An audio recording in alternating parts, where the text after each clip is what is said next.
Hi and welcome everyone. My name is Joe Goldman and I'm one of the co-chairs of the Trust and Estate section. I want to welcome everyone again to a program that I'm very excited about. It's the effect of Assembly Bill 1194 on conservatorships. But before we begin, there are a few housekeeping announcements. You will receive your MCLE certificate shortly after the program. Your certificate will also be stored in the BHBA Plus, our members-only community. So please take a moment to complete the survey that is included with your certificate. We also have a few words from our sponsors. So first, I would like to introduce Nancy Sanborn and Brian Joy of the Sanborn team. Hi, everyone. Hope you're well. It's kind of an interesting time. I've actually been through 3 market downturns. I'm hoping we're not going for a 4th. There is an old saying that you can't change the wind, you can only adjust your sails. And at the Sanborn team, with all these years of experience, we have learned how to adjust our sails to expedite our sales. We can't predict the market, but we are definitely seeing a reaction to the current news and interest rate increase. In the past 40 days, we have noticed a decrease in activity and fewer offers on our listings. That being said, we have been involved in 10 transactions within that time. This is by no means a reason to panic. It's just a shift to a more balanced market. I wrote an offer recently for a buyer that we were in the counter phase, and in that time that we received the counter offer, the interest rate shot up 0.75%, and they just didn't feel comfortable moving forward and just are out of the market now. So we have always worked with our clients to temper their expectations, especially with sellers, saying that the market value is the old adage, willing buyer, willing seller. So we're always here to be a resource to your clients, and we're happy to counsel people and talk about what's going on. And with that being said, we hope you stay cool. Have a great summer. All right, thanks, Nancy. Thanks, Brian. And next up is Orit Gadish of Geffen Real Estate. Thanks, Joe. Hi, everyone. I'm Orit Gadish, broker and owner of Geffen Real Estate. We specialize in representing trustees, administrators, and executors in the sale of commercial and residential real estate. If you'd like to sell a property in as-is condition, we can help you get the property ready for market with a cleanup if needed. If you'd like to consider adding value prior to selling the property, we can support you with that as well. Whether it's a partial or complete renovation, we first conduct our due diligence to determine the most appropriate value-add solution, and then we execute with no cost to the seller until escrow is closed. We also offer staging services and have a designer on our team to ensure properties we're selling are appealing to buyers and are drawing on their emotions to allow them to offer top prices. We're not a cookie cutter renovator. Feel free to reach out to me via text or cell.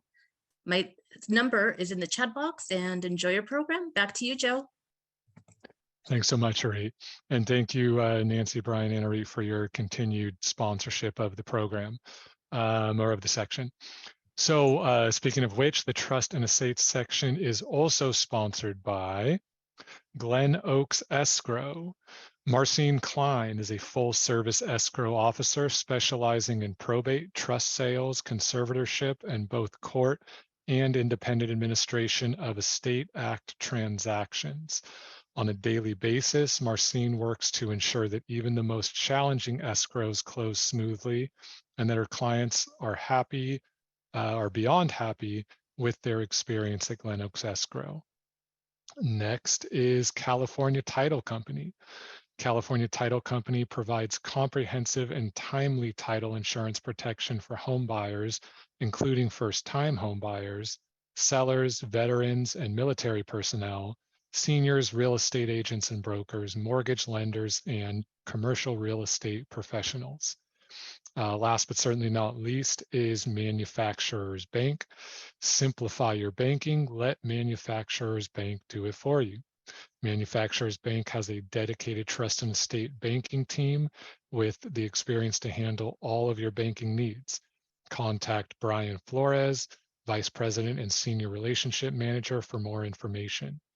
One other thing to note before I turn things over, is that the deadline for applications to join the executive committee for next year is July 15th. So again, that's July 15th.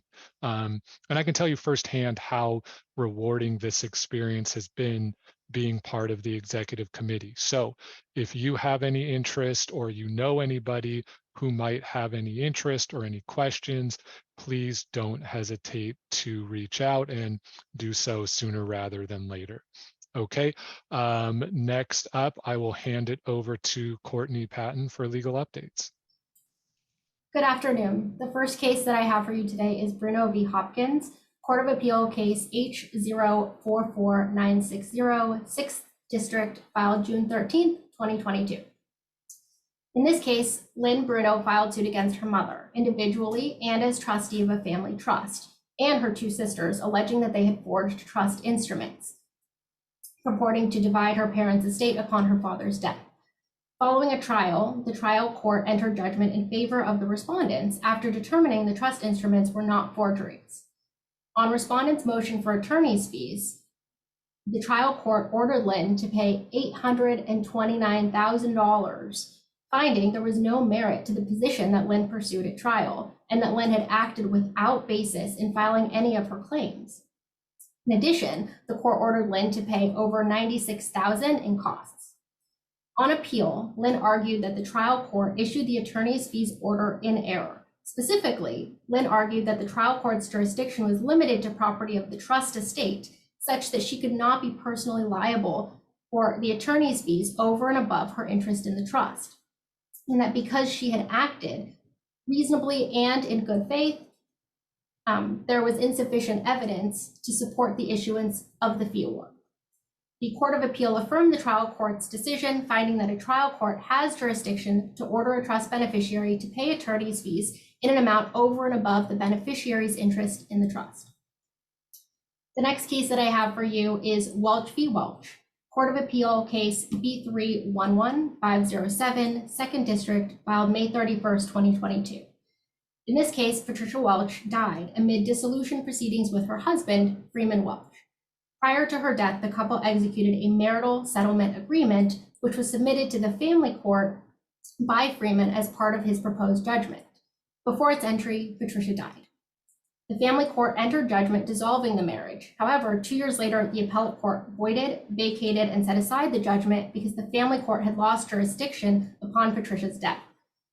In a separate proceeding in probate court, one of the couple's sons filed a petition for letters of administration and also a probate code section 850 petition seeking, among other things, to enforce Freeman's waiver in the marital settlement agreement of his rights as surviving spouse.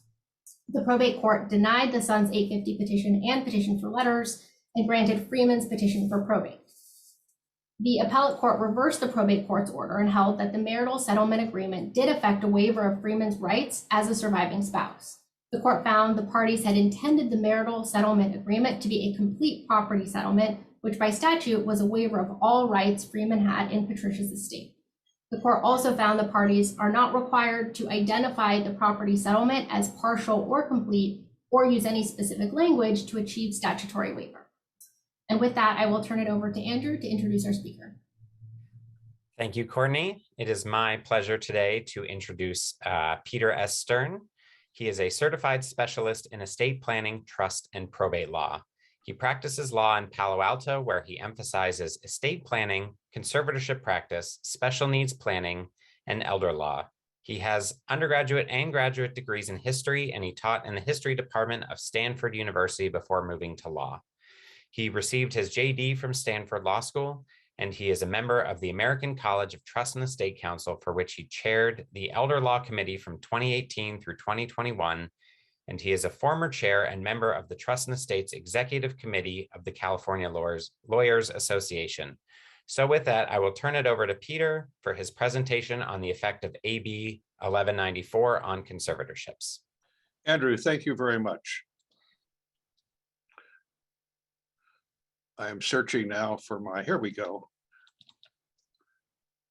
And I'm going to screen share if I can get this to come up.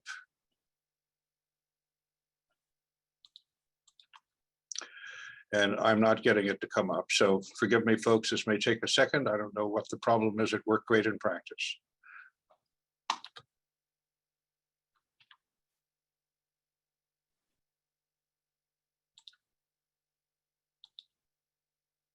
Peter, what options are the screen share giving you? Well, right now it's saying your screen sharing is paused. I don't know why. Gotcha. I stopped You screen want, sharing. Let me try it again. Screen share. And my PowerPoint is not coming up. So folks, I don't know what's going on here. I'll share it really quick, Peter. I'll get it up. Okay. Let's see. And if you can just let me know when you want to move to the next slide. Oh, that's not going to work. So, well, we'll give it a try. No, okay. So I have no other option. I do not know what's going on, folks. Okay, so okay, let's move on to the next slide then, if I can't do this myself. Okay, so AB 1194 was a bill passed in the legislature last week, and I'm not quite sure why we're reducing it now. There we go. Okay, we're back at the beginning, dancing around. So AB 1194 was a bill passed by the legislature, signed by the governor, and now it is law. And in looking at my PowerPoints last night and looking at the bill, kind of a metaphor occurred to me. It's like the legislature looks around at the probate code, sees the little bitty nail heads that are not nailed all the way down, and says, well, let's nail them a little bit further down, so that it seems to take all the work that has been done in the last 15 years in conservatorship legislation and just try to make it a little bit more severe wherever possible. Now, I consider this 1194 legislation by anecdote. And as we all know, it was Britney Spears who had a song called Oops, I Did It Again. This is what I think the legislature did by putting this bill together. So at chapter 417, AB 1194, I have put in the materials a legislative handout that shows how 1194 modified the existing legislation. And I hope you'll have a chance to review that as we go forward or after the PowerPoint presentation. So this enhances protections for conservatees, but my conclusion is, was it really necessary? Question mark. And my answer is going to be, in large regard, no. May I have the next slide, please? So where did all this come from? Well, the Britney Spears case, now you're down in LA, so you probably know a lot more about it than I, and no doubt it's been a lot more in the news for you than it was for me last year. Here we have a very famous person, a very dynamic entertainer. You've seen some of the bits on screen of her performing under a conservatorship, and apparently fighting the impositions that the conservatorship placed on her, in particular, not being able to change her lawyer and not being able to get out of it. And finally, she did get out of it. Now, should a case like the Britney Spears case influence legislation? Well, I really don't think so, because it's kind of a unique circumstance. Now, another thing that was had impact on the legislature was a Netflix video. And if you haven't seen this one, you really have to. It's called I Care a Lot, and it's about a professional fiduciary who rakes her clients over the coals, steals left, center, and right, and finally undergoes a sanctioning experience that might be a bit more severe than we would want for the normal person who abuses conservatees. The movie was based upon a New Yorker article about Clark County, Nevada, where the guardianship system, what we would call conservatorships here, gave a lot of power and not much oversight to a professional. This is not the case in California. Another of the big influences was the rehash of the LA Times articles from 2005. And you might remember what was going on then. The courts were overworked.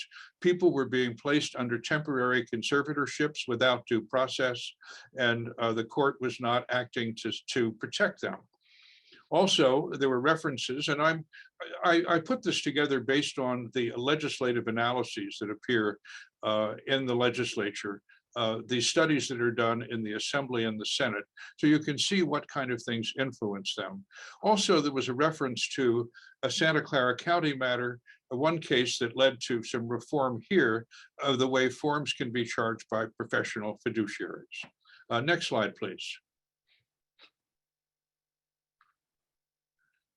Now, the 2006 reforms were the result of the brouhaha back in the 2005 period.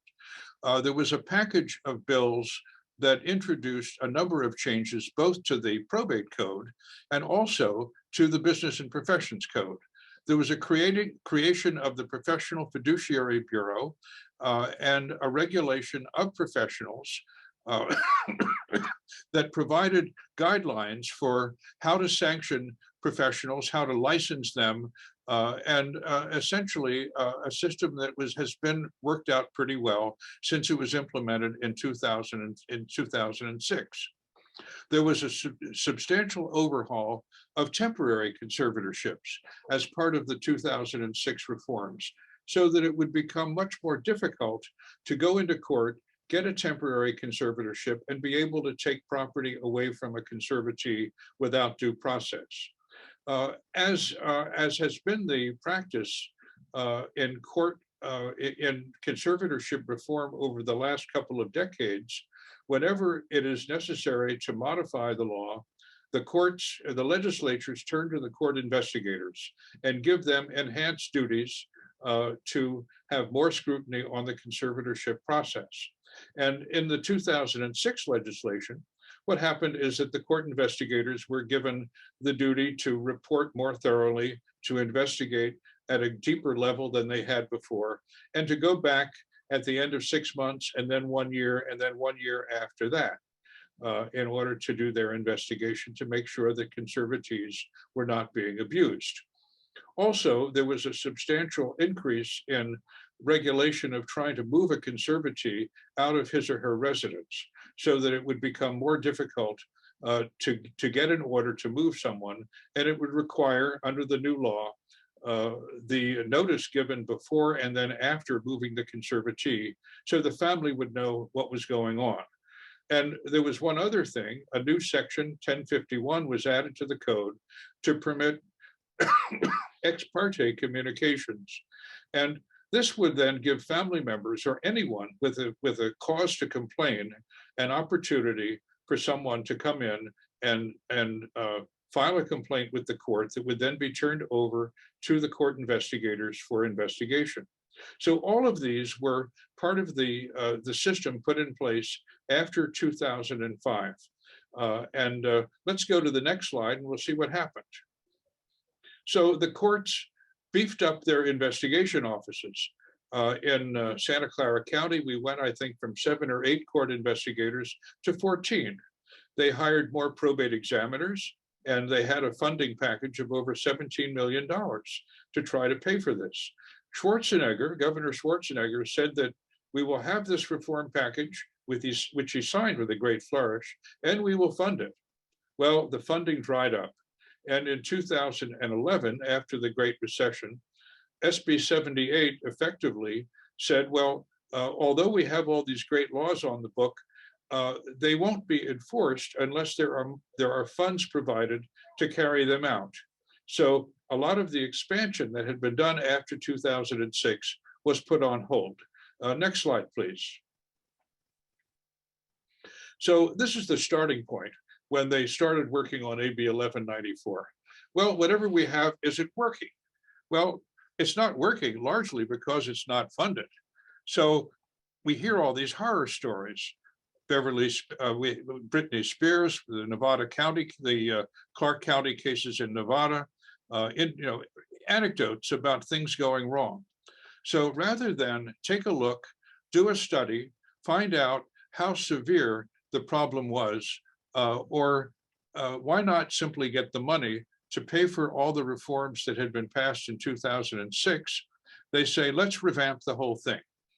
And it was interesting that there were 11 legislative analyses performed while this bill was being developed in the legislature. And none of them took a look at what the Professional Fiduciaries Bureau had done in regard to discipline. Next slide, please.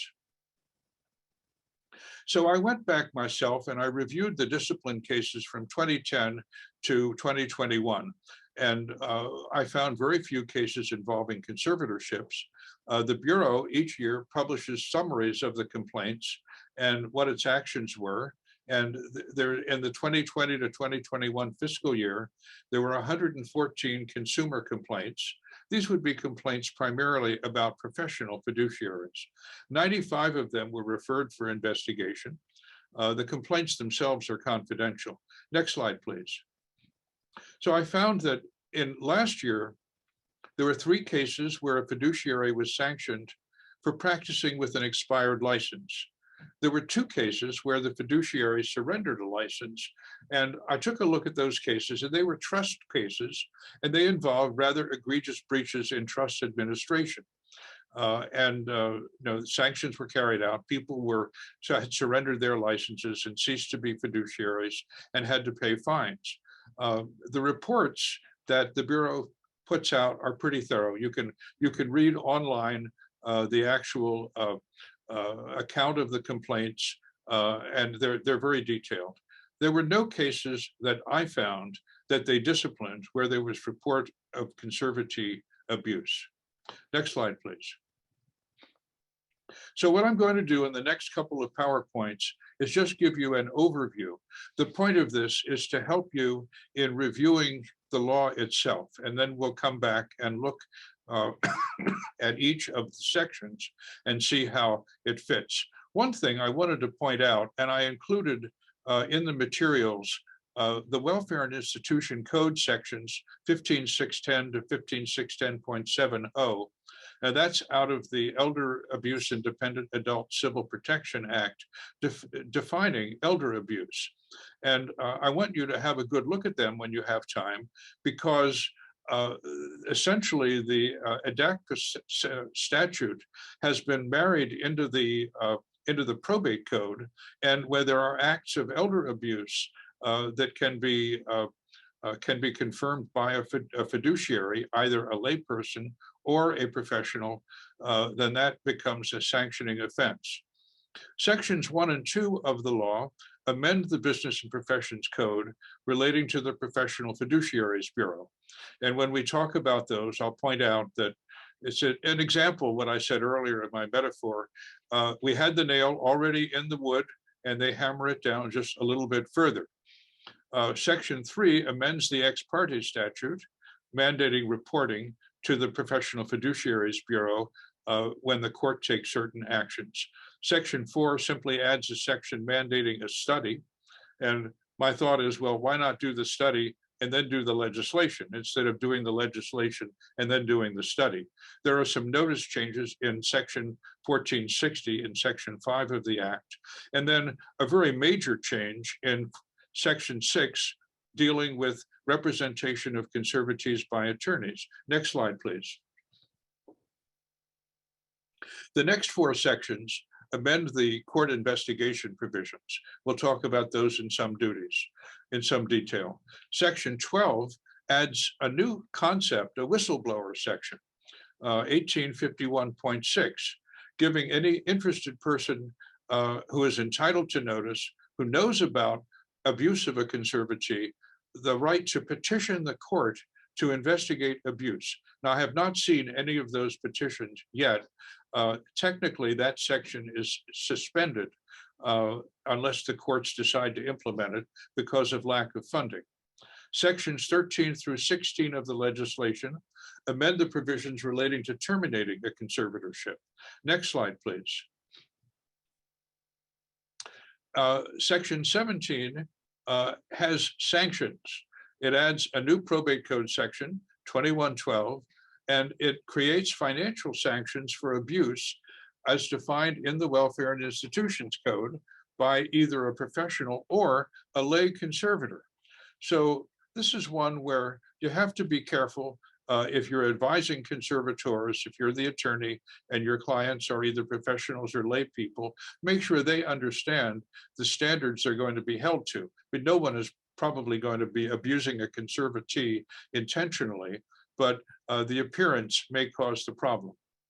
Sections 18 through 20 amend temporary conservatorships, and Section 21 relates to Probate Code 2401, prohibiting a fiduciary from referring a business to an entity where the fiduciary has a financial interest.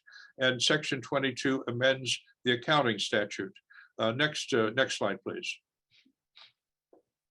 The fee provisions relating to how one can charge for doing work in conservatorships undergo a fair amount of scrutiny, although adding the standard in the best interest of a conservatee seems to be kind of redundant, but nevertheless, that has been worked in, and we'll talk about those. Section 26 of the bill amends Section 2653 regarding removal of a fiduciary and whether or not the fiduciary can charge for the litigation costs or the attorney costs in defending a removal petition. And essentially, the bottom line is no, unless the fiduciary is successful. So what I've done in the materials, I provided you with the version showing the amendments in addition to existing legislation and also the Welfare and Institutions Code sections. And I hope you'll have a chance to look at those afterwards. Next slide, please. So we start at the beginning now. What are the changes to the Business and Professions Code? Well, we already have in the code sanctioning provisions. A new section is added mandating that licensees list a fee schedule on their websites and that they provide a fee schedule to their clients. Now, I went back and looked at my code because this looked awfully familiar. And we already have in the probate code, section 1821, which says that a professional has to include a fee schedule at the time there is a petition put before the court to appoint that professional. So now we have it in the Business Professions Code rather as well. Now, section 6580 has been amended to enhance the investigation of allegations of bad behavior. Also, creating a mandatory revocation of the license of a professional where the professional knowingly, intentionally, or willfully breaches a legal or fiduciary duty that constitutes an abuse under 15610.07. That's the elder abuse sections that I've referred to, or caused serious physical or financial harm or mental suffering to a client through gross negligence or gross neglect. Now, all of these things seem reasonable enough, but what I found interesting and perhaps a little bit scary was the insertion of the Welfare and Institutions Code sections into the carrying out of the practices of both professional and lay conservators.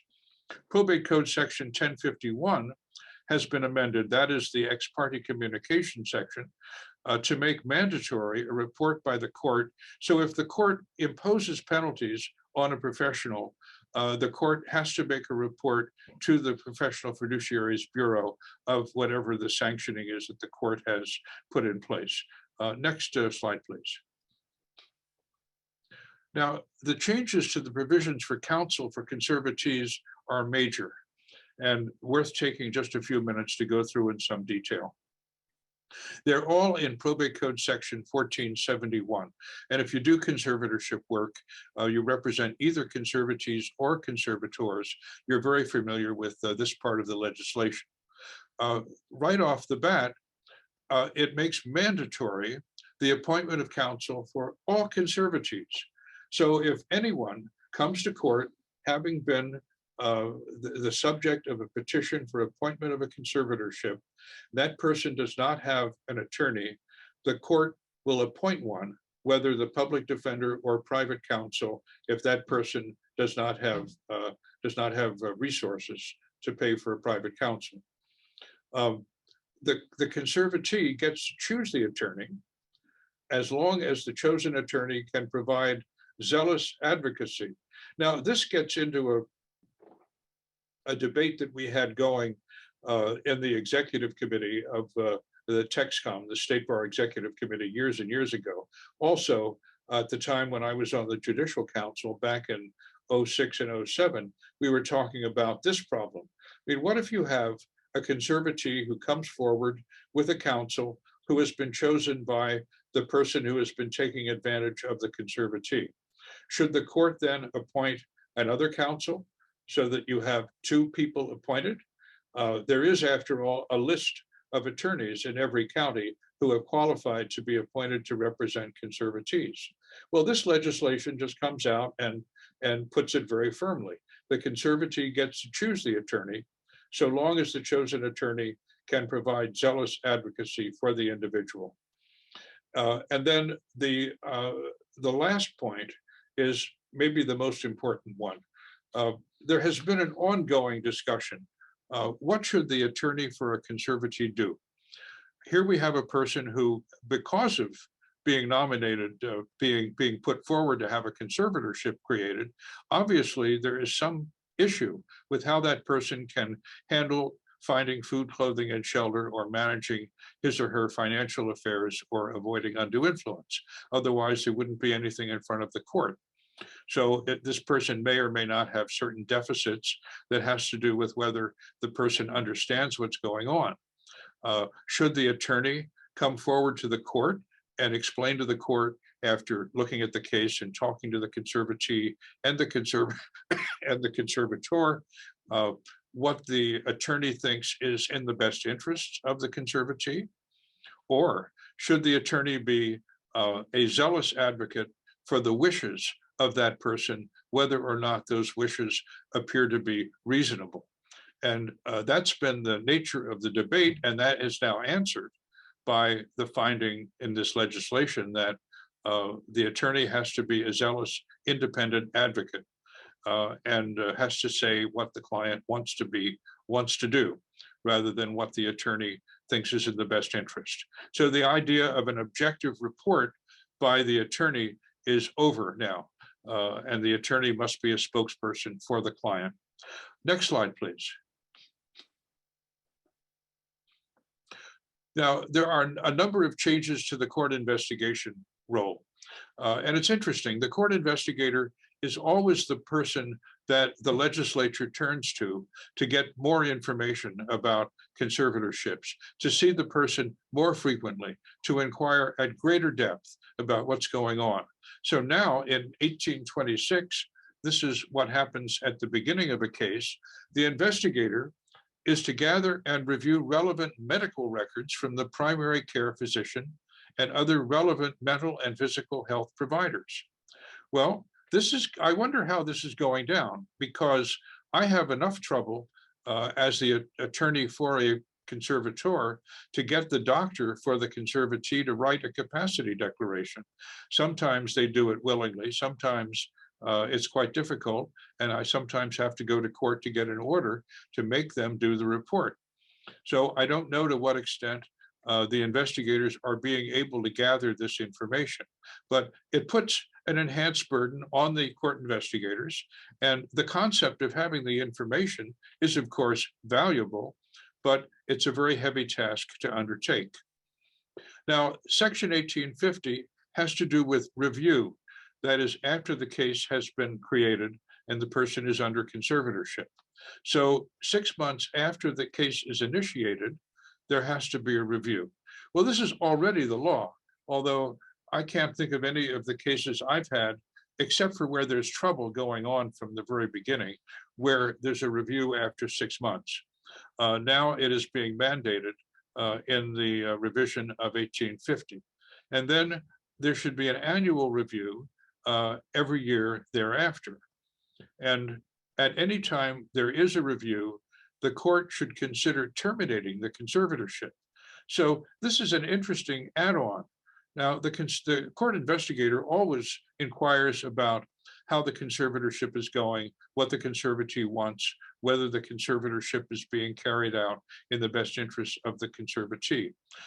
Now there is an extra little wrinkle given, and the court investigator essentially is mandated to see whether or not the conservatorship should be terminated. Section 1850.5, which is for limited conservatorships, also has the provision that the investigator should consider terminating the limited conservatorship. Now, in most of my limited conservatorships, after the original appointment, there aren't really annual reviews unless there is a conservatorship of the estate, and presumably that is going to be changed. Next slide, please. Okay, I think we skipped over. There we go. So let's look at section 1851. The scope of the inquiry for review. The investigator is to determine whether the conservatee wishes to remove and replace the conservator. Now, this is already implicit in the mandate of a court investigator. But then it gets more interesting.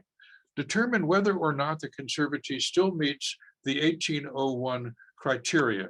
Now, if you do conservatorships, you know that's the basic section. 1801, is it beyond a reasonable, I'm sorry, that's wrong standard. Is there clear and convincing evidence that the proposed conservatee cannot provide for food, clothing, and shelter, or cannot manage his or her financial affairs or avoid undue influence? And if the finding of the court is that the conservatee can't provide food, clothing, and shelter, and can't avoid undue influence or manage financial affairs, then the court may appoint a conservator. That's the very basic part of the legislation. So the court investigator now is to determine whether or not the conservatorship is still the least restrictive alternative for protecting the conservatee. Then if the conservatorship criteria are met, the court investigator is to determine whether or not the order appointing the conservator should be modified, either to expand the powers of the conservator or reduce them, depending upon what is necessary to make sure that the conservatorship is still the least restrictive alternative needed for the protection of the conservatee. Now, the standard itself there is a good one. And although I'm very critical of the law as it was passed, I think that that's kind of implicit in what the court investigators do already, but here it has been made a little bit more explicit. Next slide, please. Now, this is a new section, 1851.6. Any interested person or a person entitled to notice, that would be a family member within 2 degrees, if that person has personal knowledge of the conservatee, may petition the court. So here we have the role of petitioner given to someone else other than the original petitioner, whether or not if there is an allegation of abuse. The court shall investigate all such allegations if they establish a prima facie case of abuse. And I've batted that around a bit. I'm not quite sure what a prima facie case of abuse would be. But if there is one, the court investigator is supposed to investigate that. Now, just in case someone is calling in these things on a regular basis, if there has been a similar investigation in the past 6 months, the court may order a limited investigation or no new investigation at all. And there's a cross-reference to 1051, Probate Code 1051 is the ex parte communication statute, where anyone can get the court to investigate an action of a fiduciary. So there's already the provision that allows an interested person to ask the court to take a look at a conservatorship. So one can argue that 1851.6 is somewhat over the top and unnecessary. Next slide, please. Temporary conservatorships. There are some minor changes in section 2250. There's no discussion of mandatory appointment for counsel for an unrepresented proposed temporary conservatee, interestingly enough. In section 2253, there was in the law the possibility of an exception, a good cause exception for not having an investigation when one is changing the residence under a temporary conservatorship. But now that good cause exception has been removed. And the investigator is also, just as in the case in the beginning of a conservatorship, mandated to gather and review medical records and use that information to determine whether the change of residence is required to prevent irreparable harm to the conservatee and whether no less restrictive means will prevent that harm. So there's a lot of duty dumped on the investigator here to gather the medical reports. And this is all in terms of a change of residence under a temporary conservatorship. Next slide, please. Now, we look now at procedures to terminate conservatorships. So 1860 is amended to refer to procedures under Section 1863, and we'll get to 1863 in a little bit. Now, the termination of a limited conservatorship is governed by 1860.5.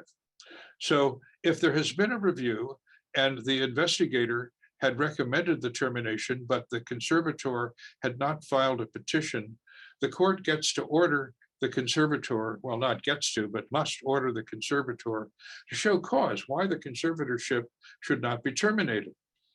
There are new provisions regarding the appearance of the conservatee, but subdivision G is the important part here.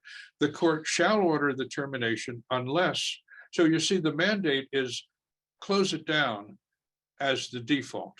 And so shall order the termination unless it determines by clear and convincing evidence, going back to the criteria we talked about before, that the conservatorship is still the least restrictive alternative needed to protect the conservatee. Next slide, please.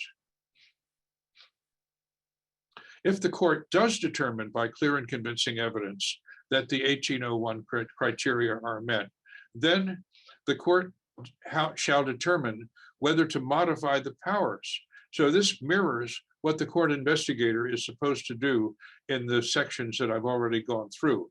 The court then judges whether or not the order that was given in the case of a limited conservatorship, it would normally be to grant 5 of the 7 powers that are normally granted to a limited conservator to ensure that the conservatorship is the least restrictive alternative. Now, I have not seen any of these come to court yet where there are changes that have been brought about by the imposition of this statute. Now, in 1862, we're looking at a regular conservatorship. If the court had set a hearing according to 1850 and no petition to terminate had been filed, that is where the investigator reports that the conservatorship should be terminated and the conservator doesn't do anything about it, then the court has to give the conservator orders the conservator to give notice and appear to show cause why the conservatorship should not be terminated. So again, built into the statutes are the preference of terminating as opposing to continue a conservatorship. Next slide, please. 1863. This is what's going to happen for a hearing to terminate. There are new provisions regarding the appearance of the conservatee. Essentially, the conservatee has to appear unless there's very serious medical evidence that the conservatee cannot appear. And again, the mandate here is on the petitioner to show that the criteria, you have to sort of relitigate having the conservatorship in the first place. So the first step is the conservatorship necessary? That would be what is determined at this hearing. And then we're not over. If the conservatorship is mandated to continue, then the court has to figure out whether or not the order should be, the powers should be moderated to assure that the conservatorship is the least restrictive alternative needed for the conservatee's protection. Next slide, please. So moving on now to something the legislature seems intent on doing, increasing sanctions, especially monetary ones. So a new section is added, Section 2112. So if the court finds that a professional conservator has abused a conservatee, there's a $10,000 fine for each separate act of abuse payable to the estate of the conservatee. Now, the new sanctioning section has not been mandated to be in effect because of financing issues, as we'll get to in just a second. But some courts could choose to apply this if they wanted to. And I'm not aware of any that have, but it would be interesting to see some of these cases actually get to court. So the professional could get hit with a $10,000 fine for each separate act of abuse. The lay conservator, mom or dad or the brother or the sister, can get fined $1,000 for each separate act of abuse, again, payable to the estate of the conservatee. Now, this is, I don't quite know how to characterize this, why the legislature has decided that we have to put financial penalties on this, and what this is going to do to the recruiting of people to be conservators, whether for family members or for professionals. Often, a conservatorship comes out of a lot of stress in a family, trying to make sure that a particular person has been well taken care of. There might be a fight between a brother and a sister to see who's going to take care of mom. And the only way to resolve that is to appoint a conservator, either another sibling or perhaps a professional that the court chooses. And the person who undertakes this is going to have to know from the get-go that the climate may be kind of heated. The brother and the sister may be sniping at each other even after the conservatorship is created. And if the brother loses and the sister wins, and the professional pays more attention to the sister than the brother, then the brother might be filing complaints and asking for sanctions, claiming abuse according to the standards that are set out in the Welfare and Institutions Code. So it's going to make for a fairly murky world for people who want to serve or who are willing to serve as conservators. Now, if it's a professional involved, the court has to report the abuse findings or any other sanction levied against a professional to, to the Bureau. And the Bureau would then conduct an investigation as to whether or not the professional should be further sanctioned. Next slide, please. So these are some of the examples in the material that I provided from the Welfare and Institutions Code. The definitions of physical abuse, neglect, abandonment, abduction, there's quite a bit in that, packed in that description. Financial abuse is the taking, secreting, appropriating, or retaining of real or personal property for a wrongful use with an intent to defraud, or both. Now, obviously, if someone does one of these things, that's a bad thing, and it should be properly controlled or sanctioned. But it may be that even in creating a conservatorship, there's going to be the appearance of a taking, in that the conservator is now the one who holds the property of the senior or of the conservatee. And although that might be certainly not with an intent to defraud, it may be interpreted as a taking or secreting of something because I can't get to my money, the conservator has it, and a feeling of wrongdoing on the part of the conservatee that could lead to a complaint. We hope that that's not going to happen in that frivolous way, but we don't know how it's going to work out. Be sure to read all the definitions in the Welfare and Institutions Code sections that I have provided. Next slide, please. Restrictions on self-dealing. Section 2401 has been amended to prohibit a guardian or conservator from hiring or referring business to an entity where the guardian or conservator has a financial interest. Now, that was essentially the law, and what the amendment does is eliminate the permissive terms of the statute, which allowed the court to make certain exceptions. And this has been tightened up by new legislation that is in the legislature right now to avoid even the appearance of a conflict of interest. Next slide, please. This is the bill that I referred to in the previous PowerPoint, AB 2616, it would make the fiduciary avoid all conflicts of interest and the appearance of conflicts of interest, and avoid any interaction with an entity that befits the fiduciary in any regard. So this is legislation presently in the legislature now. Next slide, please. Now, this is something that is completely good.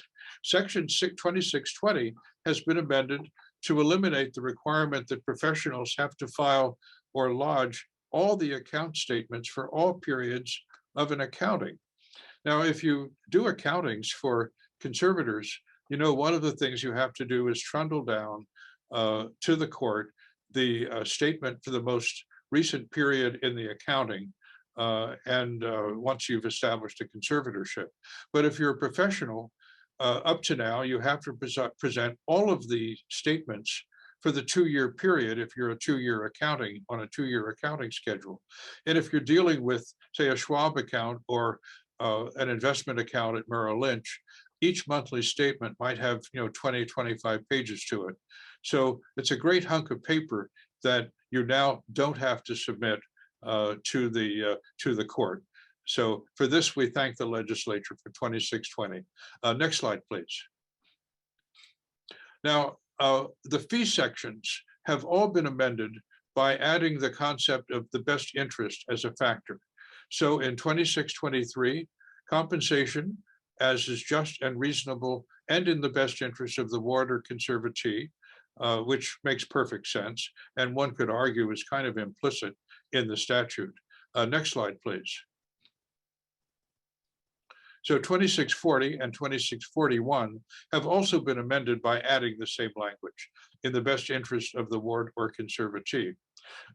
Also, if there is an argument between the conservatee and the conservator about about a fee petition, and the conservator does not win in defending the fee petition, the conservator cannot charge for the work of the attorney in defending the fee petition.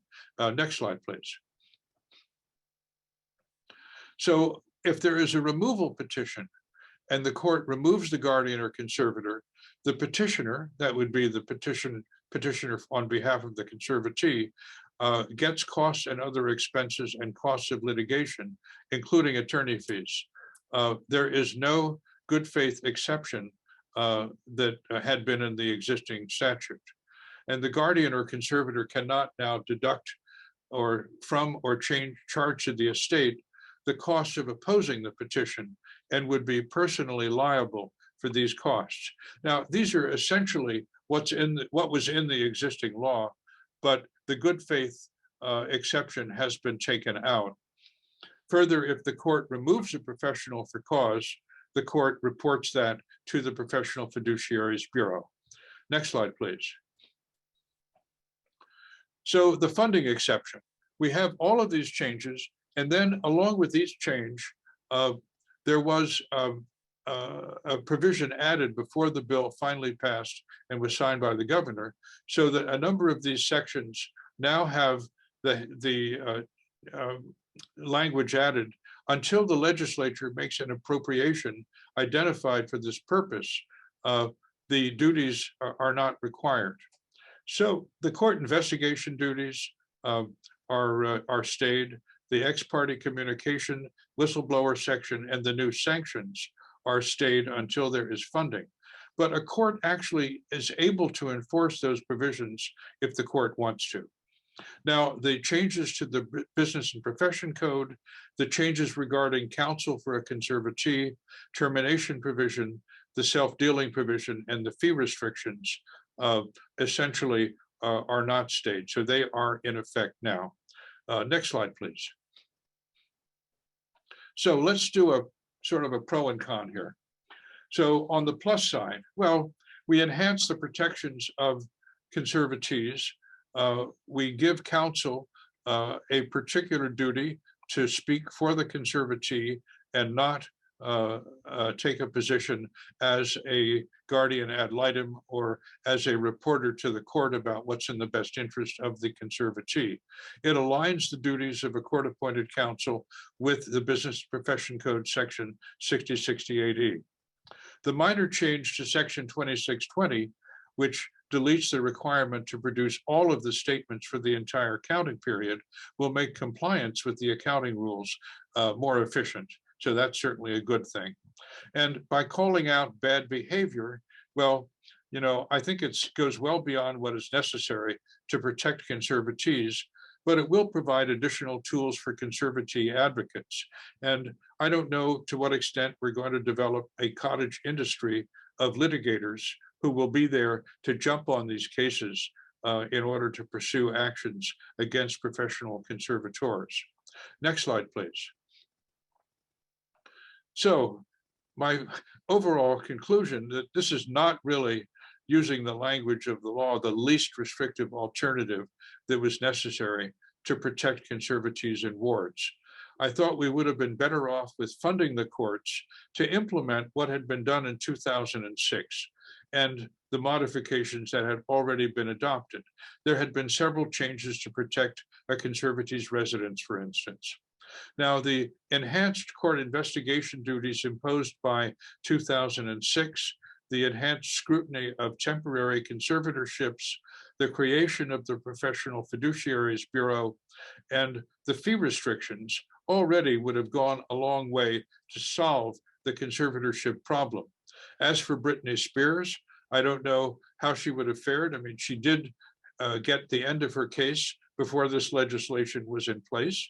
So one could argue that this change was not necessary to help her. And if you do have a chance to see that Netflix video, I Care a Lot, and you do any conservatorship work, from the very first scene, you know, this is not the way we do conservatorships in California. Next slide, please. So another thing that I found somewhat over the top, tying in the ADACPA legislation directly into the conservatorship process. It already applies to elder abuse. A professional fiduciary who would be found liable for elder abuse would already be subject to discipline by the Professional Fiduciaries Bureau. So I'm not sure that it added anything except the scare factor, and it certainly creates a scare factor. In my county, a number of the professionals have already said that they're simply going to step away and will not do conservatorships. They'll focus on the trust work, and they don't want to get involved. They just don't want to be dealing with a conservatee who is going to be complaining a lot and is liable to be filing complaints against them. Next slide, please. The cost of all this, according to the legislative analysis, look at the second bullet point. The number of required hearings in conservatorships will double. Courts with significant conservatorship caseloads project that they're going to have one new department. That means a new judge, a new examiner, courtroom staff, and a budget for the operations because of this act. So essentially, the conservatorship practice would require the doubling of the judicial resources necessary to implement this law completely. Next slide, please. As for the Professional Fiduciaries Bureau, based on reporting that is likely to happen, they figure an additional $380,000 to handle all the new complaints. Next slide, please. So I'm going to touch very briefly now on a couple of new bills in the few minutes I have left. If you go way back and you've done conservatorship law for 30 years, you might remember the general plan. Well, SB 602, which looks like it's going to pass, is going to reinstate the general plan as a requirement for all conservatorships. It originally called for a $5,000 penalty for not filing the plan. And now, as of its most recent amendment, the penalty is down to $1,000. And the court has the option of penalizing the conservator or not. And it also now allows 60 days to submit the bill the general plan as opposed to 30. So this is the direction they're going in. Notice everything seems to have a dollar penalty imposed. Next slide, please. I've touched briefly on 2616 as it affects Probate Code Section 2401.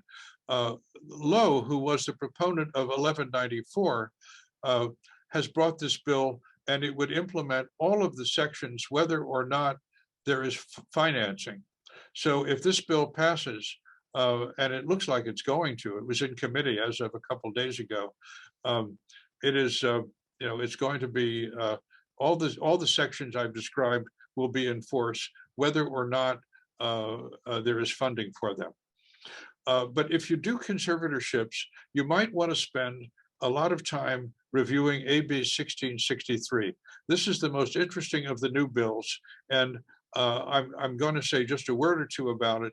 It generally looks at limited conservatorships and ways of enhancing the autonomy of someone under a limited conservatorship. That's a conservatorship for someone who is developmentally disabled. But it also sets some new standards. May I have the next slide, please? It adds a new section regarding the duties of the court investigator in terms of terminating a conservatorship. It creates a list of rights and information given to all conservatees. It adds new required information to the confidential supplemental information form in 1821. Next slide, please.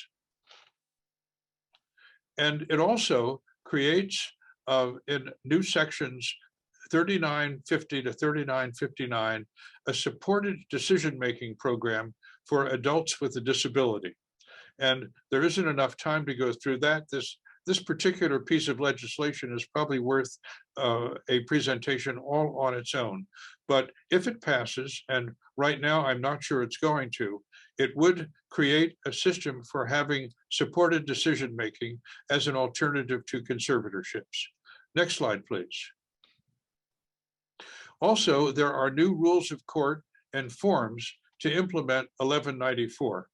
So I'm just mentioning that we have them. They're under the Judicial Council. You can take a look when you Google up Judicial Council at the comments under SPR, that stands for Spring, 22-19. And I don't believe there were any modifications made to the new rules by the Judicial Council after the comments period closed. Next slide, please. And this just refers to the new rules. There'll be a new rule 7.576 having to do with the duties of the conservator of the estate to file and serve a final account, and a new 7.575 defining an account statement to include a verified electronic statement. Next slide, please. And there will be an amendment to 7.756 on compensation and some new amended forms having to do with the appointment of court investigators. So that's it. That is 1194 and some of the new changes coming up. And I'm sorry about the problem I had getting the PowerPoints, but thank you for your attention. All right, thank you very much to Peter Stern for that great presentation, bringing us all up to speed, and thank you to everyone for attending today. If you have any other questions, please feel free to reach out to Mr. Stern at the contact information, I believe, in the invite, and you will receive your CLE certificate shortly. Thank you very much, and we'll see you at the next meeting.